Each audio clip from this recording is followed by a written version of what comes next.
What's going on, everyone? Today we're going to be talking about a cool new webcam from Insta360. They recently released two new versions. We have the Insta360 Link 2, which is going to be this bad boy in the guide that we're going to be talking about mostly for this video. They also released the Insta360 2C, which is basically just it's a little bit cheaper of a version. It doesn't have the ability to pan and tilt and things like that. But other than that, it has pretty much the exact same features. And so because of that, we're just gonna stick with the Link 2, which is what I'm recording on right now. So the entire video and all of the audio is going to be recorded on this device, minus a little bit of 360 footage just to kind of show what's going on. But let's go ahead and talk about some of the features that this camera has. Now, the reason why I think that this camera is cool is because it does have this like built-in type of gimbal where it can like pan and tilt. And it has some AI features built into it. And so with that, it can actually track you as you move through the frame. It can also do things like identify whiteboards, zoom in, and if the whiteboard is like off to the side, it can also zoom in and then like correct the keystoning and stuff. So it's actually looking square, even though it's like at an angle, which I think is pretty cool if you're like a teacher or something like that that's constantly giving demonstrations. But for me, what I really like is the ability for it to track. And so if I'm doing things like walking through, I have a Patreon channel, it's an education type stuff. So if I'm walking through like a lighting setup and I want to show like, hey, let's show my lighting right now real quick, I can hold up my hand. It's going to now start tracking me. And so I can come over here and I can be like, hey, you know what? This is my fill light. It is a Godox 600 just firing into the ceiling, giving me some fill light. If I come over here, I've got a Nanlite Pavo tube set up. This is just giving me, some fill light and some color. And then my main key light, if we come on over here, I have just a Magmod 24-inch softbox with a Westcott flex light inside of it for the main light. And so as I'm walking around, you can tell that it's actually doing a really good job tracking me. Even when I come over here and I'm talking to you through all of this stuff. Another cool thing that I like about this is that if I'm walking around the room, maybe there's going to be a situation where I want to walk off camera. And now this doesn't have the ability to do full 360, but it's pretty close. So if I'm coming this way, I can go all the way to about here. There you go. So all the way to about here, and then it stops. And then same if I come to this side of the frame, I can come to all the way through and see it's still tracking me through all of this. Here, I can come all the way to about here and then it stops. Now, if I want to maybe have the ability to walk off camera within the software, I can actually go in and I can set up boundaries to where once it reaches a certain point, it won't actually track there. It also has the ability, so while it's still tracking me, it also has the ability to where like I can set up a specific zone where once I enter that zone, it will stop tracking me until I exit the zone. So that could be kind of cool if you have like different areas set up to, give demonstrations or talk about certain things, and you don't have to constantly start and stop tracking while you're talking. You can just have it set up to where like when you go to zone 1, it'll track you to zone 1, and then you can do your education type stuff or talking about whatever it is that you're talking about. And then it won't move the camera all around as you're demonstrating stuff. But as soon as you leave the zone, it'll start tracking you again until you enter another zone that you want it to freeze. And I think it has the ability to do like 5 or 6 different zones. I could only see the use of only 1 or 2 different zones given my setup. But if you have a bunch of different setups, I think that could be actually really useful. It also has the ability, as you saw, I can start and stop tracking with just like holding up my hand. And so now it's not going to track me anymore. But maybe I'm over here and I'm like, I can see that I'm pretty far away. So I can actually hold up this and I can be like, okay, zoom in. There we go. And now it'll stay there. And I can keep going on, but it'll also do that as I'm tracking. So it'll keep that zoom as I come in. And I can't actually show you the software end because for some reason, as soon as I start OBS to do any type of like screen recording type stuff, I don't know if it's not compatible or something like that, but it stops letting me see the webcam stuff within the software. I think OBS like takes it over on the back end or something like that. But I'll show some screenshots of what I'm talking about. But there's also the ability to do things like smart compositions. And so I can have it only show my head. And so if I click on head and I have like the AI tracking turned on, what happens is it zooms into my head. And as I step away or as I'm tracking, not only does it track me side to side, but it also zooms in so that it's only keeping my head within the frame. Okay, and then as I walk forward, it'll zoom out a little bit, okay? Same thing, if I wanna do full body, I could click the full body one and it'll zoom out to the full body. This is half body. And then again, as I step away, it will zoom in to keep that kind of half body composition. And it also has the ability to do a whole body as well. I'm gonna go ahead and turn that off. And then it has things like regular webcam features type stuff has. It has the ability to do things like blur and bokeh, and you can change the backgrounds, but like most webcams, and I have fairly decent lighting here, but it's not doing a really good job of like seeing all of the edges here. Now, if I had a good maybe rim light where it has like this perfect separation, it's probably having a hard time because I have like a dark hat against a dark background and things like that. So obviously, if you give it the ability to sense that separation a little easier, it'll be able to cut you out a little easier. But things like this aren't super interesting for me. But what I do love is that I have the ability to set my exposure, white balance, things like saturation, sharpness, all of that different stuff within this software, and it'll translate to all of my other webcam stuff. And so one of the things that I like to have like a decent lighting setup when I'm doing things like Zoom calls or doing a recording such as this. But I can't use my webcam because it doesn't have the ability to adjust all of the things like white balance and exposure and stuff. Like I have 3 different color temperatures of lighting here because that's the look that I like right now. And so I want the ability to fine tune my white balance. And so here within the software, I have the ability to fine tune my white balance. I can make it warmer or cooler and dial it in until I have the skin tones that I want. But I can also adjust things like brightness, contrast, saturation, sharpness. It has an HDR feature. If I turn that on, it's gonna go nuts because it doesn't actually need it right now. But it's basically just trying to maximize highlights and shadows and stuff like that.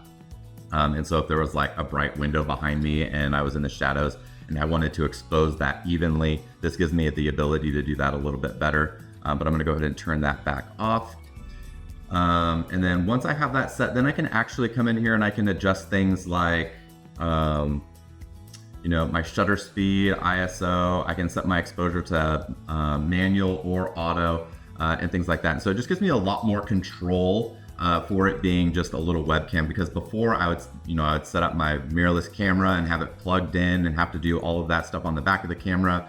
And it was just a little bit more of a tedious process because I'm using my like work camera that is normally like, in a camera bag or ready to go on location and stuff like that. And so having to pull that out every time I want to record something like this, now this makes it a little bit easier so I can go ahead and do that. Now, another cool thing that I really thought that I was gonna love, and it would be really cool, but it just doesn't seem to work very well for the way that I have the camera set up, or I feel like anyone would have this camera set up, but it has something called desktop mode.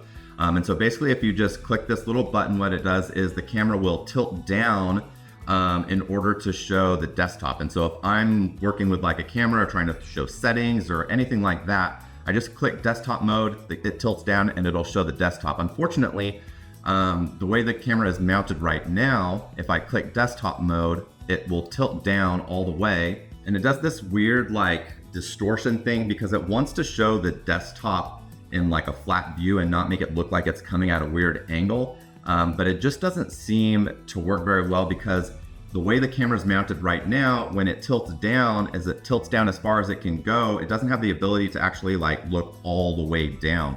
And so the way that this is mounted is it has this little like magnet mount. And so this camera actually just pops right off. And so this can actually tilt down and up, and depending on if I have it mounted to like a screen. So real quick, what I'll do is like normally, like this would be mounted on a screen, and then I could have it set up like this to where this is tilted a little bit, but it's making it so that I can just have it like even. And so even if I have it mounted to a screen like this, now when I click desktop mode, there we go. So that's down as far as it can go. And so it can kind of see my phone here, but it can't see any of this peripheral keyboard and loop deck and mouse and stuff like that. And so what I thought is, okay, well, it has the ability to tilt down like this, right? So I was like, well, what happens if I tilt it so that it can see the desktop? So if I go into desktop view, it can actually see the desktop.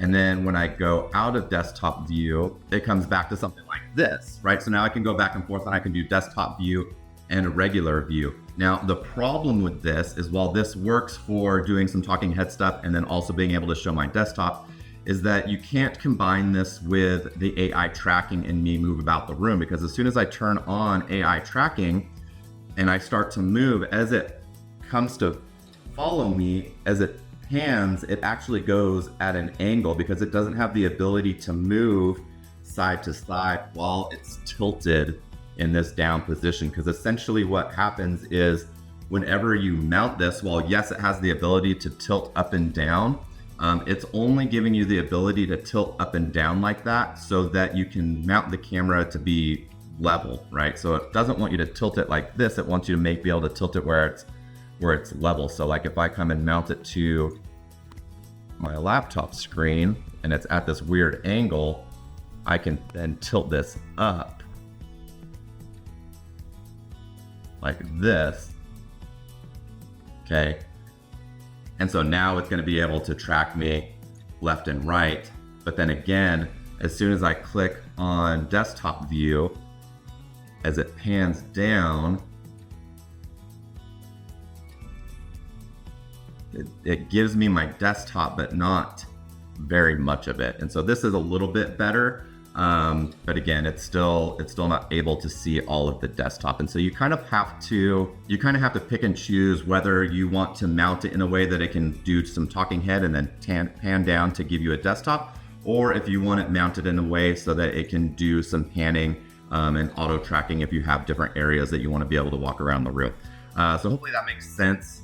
Both features are great. I wish there was more ability to use both of them combined. You don't have to choose one over the other. So now, as far as things like audio go, all of the audio here has been recorded through the webcam. Now I'm going to run the audio through Adobe's podcast software to kind of clean up the audio and make it sound a little bit better. But I'll give you an idea and I'll turn that on and off so you can get an idea of what my voice sounds like just generally. But even so, even just through the software, you have the ability to adjust the audio. And so like if you're playing an instrument, it can separate out the instrument to your voice so you can adjust how much of the instrument is playing versus how much of your vocals are playing. Or if you're in a room with a lot of background noise, you can like cut out as much of the background noise as possible, or you can let a little bit of it through, and you kind of have two different sliders where you're adjusting your vocals with everything else. And so you could be like, include a little bit, include none of it, include all of it, which makes it really handy, especially if you're in an office situation, or if you're a musician and you do want to have the ability to do some type of like live streaming type stuff, but be able to turn down kind of the instrumentals. Now I haven't played around with any of that, so I don't know how well it works, but it does have that ability. Okay. So hopefully you found this useful. The webcam as a whole, like build wise, is very solid. It has a nice little LED ring on it so you can tell when it's recording, as well as when you activate certain features like this, it'll blink and then you can move around and stuff like that. Or like if I want to zoom in, I hold up the L and it gives me a little blink to know that it's looking at me. I can zoom in, there we go, and now we're here. And then I can come over here and then I'll just stop it. There we go. And it gives me a little blink to let me know that it's done it. Okay, now in terms of specs, it has a 1/2-inch sensor. So this is going to be much better in terms of image quality than things like your laptop or some other low-end webcams. A 1/2-inch sensor is, similar to what's found in some high-end point-and-shoot cameras. And so image quality is going to be very good. It records at 4K 30 or anything lower in resolution. And within the software, you have the ability to do a quick little drop down, so you don't have to stream in 4K 30. And then you can also adjust it to where it's recording in vertical. You can also adjust the mounting. It has all these different mounts so that you can mount the webcam so it's in a vertical situation, so you're not cropping into the 4K 30. It's actually able to record in a vertical orientation. So that's very good. And then again, the AI denoising, and then the tracking and all of this different things. And so if you're looking for a higher end webcam, I feel like this is going to be the way to go. While they did release the 2C and the Link 2 at the same time, the cost difference is only, I think, going to be $50. So for me, if you're going to spend close to $200 on a webcam, I feel like spend the extra $50 and get the ability to have like the panning and tilting and stuff like that. But hopefully you guys found this useful. If you have any questions on things maybe that I didn't cover, or if you want me to elaborate on anything, go ahead and just drop a comment and I'll go ahead and get back to you. So with that, catch you on the next one.